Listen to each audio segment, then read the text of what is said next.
औज़ुबिल्लाहिमिनश्शैतानिर्रजीम बिस्मिल्लाहिर्रहमानिर्रहीम। मेरा नाम मुस्तनसिरुल हसन है और आप मेरा यूट्यूब का चैनल देख रहे हैं। बेटा, लास्ट टाइम हम लोगों ने सिस्टम ऑफ इक्वेशन के चार मेथड लिखे थे कि यार ये चार मेथड हम एक एक वीडियो में डिस्कस करेंगे। पहला मेथड हमारे साथ था क्रैमर रूल, दूसरा हमारे साथ था मैट्रिक्स इन्वर्स मेथड, और आज ये दो मेथड हम लोगों ने डिस्कस कर लिए हैं। आज तीसरा मेथड है, इसका नाम है गॉसियन एलिमिनेशन मेथड। तो हमने क्वेश्चन वही सेम लिया हुआ है, उसी सेम क्वेश्चन को एक हर मेथड पे सॉल्व करने की कोशिश करते हैं। तो ये वही क्वेश्चन है, x1 + 5x2 + 2x3 = 9 के बराबर, और ये अप टू सो ऑन।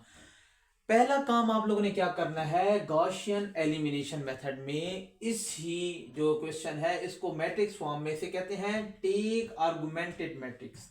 इसको आर्गुमेंटेड मैट्रिक्स में कैसे लिखेंगे, इनके कोफिशिएंट लिखेंगे। ये x1 है, इसका कोफिशिएंट क्या है, 1 लिखा हुआ है। x2 का कोफिशिएंट क्या है, 5 है। x3 का कोफिशिएंट क्या है, 2 है। और इस तरह ये इक्वल किस तरफ जो है वो आप लोगों ने इस तरह लिखना है। पहले दो मेथड में हम लोग उसको b का नाम दे देते थे, x = x1 उस तरह, लेकिन इसमें आप लोगों ने एक ही मैट्रिक्स में सबको इकट्ठा लिख देना है। इस तरह ये x1 का कोफिशिएंट 1 है, इसका भी 1 है, इसका 7 है, ये लिख दिया, और ये 6 ऐसे लिख दिया। ये x1 का कोफिशिएंट 0 है, x2 का कोफिशिएंट -3 है, और x3 का कोफिशिएंट 4 है, ये लिख दिया। इसके बाद आप लोगों ने गॉसियन एलिमिनेशन मेथड में इस मैट्रिक्स को एचेलॉन फॉर्म में कन्वर्ट कर लें तो आपके पास सॉल्यूशन मिल जाएगा। फिर क्या करना है वो बाद में बताएंगे, लेकिन इस मैट्रिक्स को आप लोगों ने किस में कन्वर्ट करना है, एचेलॉन फॉर्म में। तो अभी आप सोच रहे हैं कि एचेलॉन फॉर्म क्या होती है, तो प्रीवियस वीडियो में बना चुका हूं, उसमें मैंने आपको बता दिया है कि एचेलॉन फॉर्म इसको कैसे कन्वर्ट करते हैं। आज हम उसको देखते हैं कि जो कैलकुलेशन हुई है वो आपके साथ शेयर करते हैं। एचेलॉन फॉर्म ये है कि आपके साथ ये जो लीडिंग एलिमेंट है ये 1 होना चाहिए, इसके नीचे 0 होना चाहिए, ये वाला एलिमेंट 1 होना चाहिए, इसके नीचे 0 होना चाहिए, और ये एलिमेंट 1 होना चाहिए। तो ये एचेलॉन फॉर्म हो जाती है। ठीक है, तो देखते हैं क्या किया है। पहला स्टेप हम लोग क्या किया, ये पहले से 1 है पड़ा, तो जरूरत नहीं है कुछ सेपरेट करने की। इसके नीचे 1 बनाना है। जब इसको 1 बनाएंगे तो आप लोगों ने क्या किया, R2 - R1, जिसको 1 बनाना है उसको पहले लिख दिया, जिसकी मदद से बनाना है उसको बाद में लिखे। तो R2 - R1 करेंगे तो 1 - 1 0 हो जाएगा। इसी तरह 1 - R1 क्या है, 5 है, तो ये -4 हो जाएगा। स्टेप यहाँ पे हुआ है। ठीक है, इस तरह 7 - 2 क्या आ जाएगा, 5 आ जाएगा, और ये अप टू सो ऑन। ये हमारे पास पहला ऑपरेशन हो गया है। हमने क्या किया, इस टर्म को 0 कर दिया। अगले स्टेप में इसको 0 करना होता है, लेकिन देखें ये पहले से 0 है तो इसको करने की जरूरत नहीं है। फिर इसके बाद हम लोगों ने इसको कहीं से 1 बनाना है। तो इसको 1 बनाने के लिए हमने क्या किया, पहले स्टेप में हमने R2 - R3 कर दिया। क्या किया, R2 - R3। R2 ये लिखा हुआ है ना, और R3 ये है।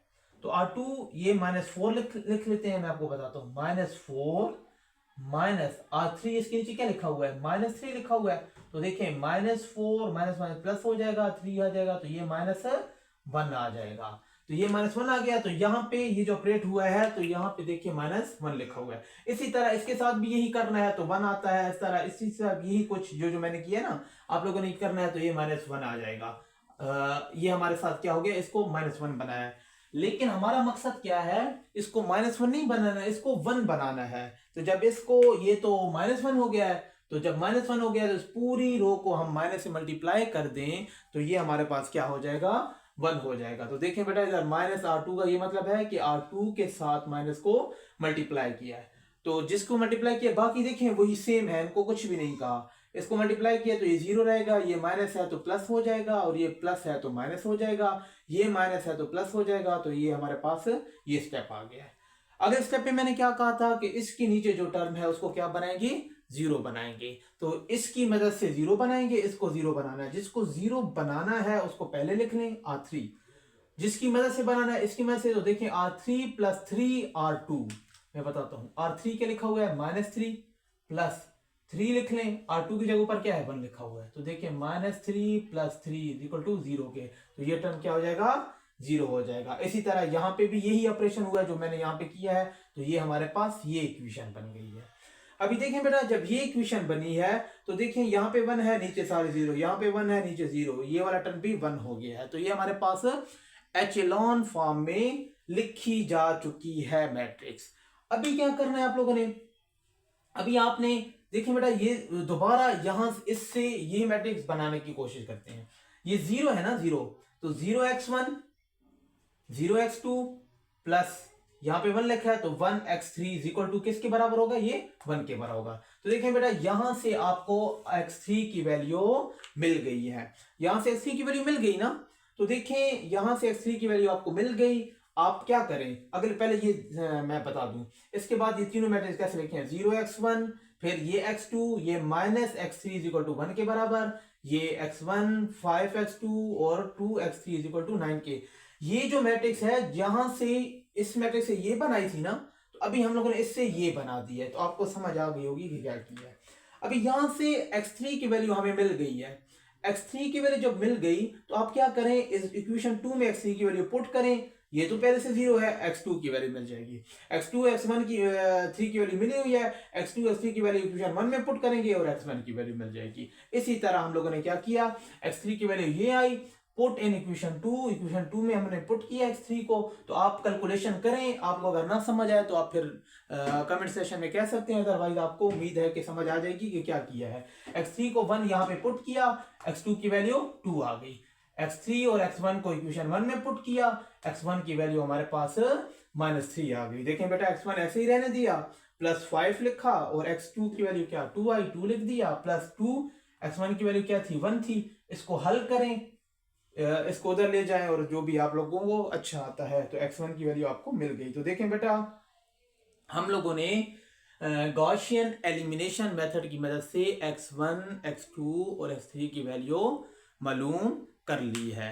उम्मीद है कि आपको ये प्रोसेस समझ आया होगा। सिंपल है, सबसे पहले आप लोगों ने इसको आर्गुमेंटेड मैट्रिक्स में लिखना है। आर्गुमेंटेड मैट्रिक्स लिखने के बाद हम लोगों ने इसको एचेलॉन फॉर्म में कन्वर्ट करना है। एचेलॉन फॉर्म में कन्वर्ट करने के बाद आप लोगों ने फिर वो इक्वेशन बना लेनी है। इक्वेशन बनाने के बाद आपको x3 की वैल्यू मिल जाएगी, x3 की वैल्यू x2 दूसरी इक्वेशन में, दूसरी पहली इक्वेशन में आपको तीन वैल्यू मिल जाएंगी और आपके पास रिजल्ट्स आ जाएंगे।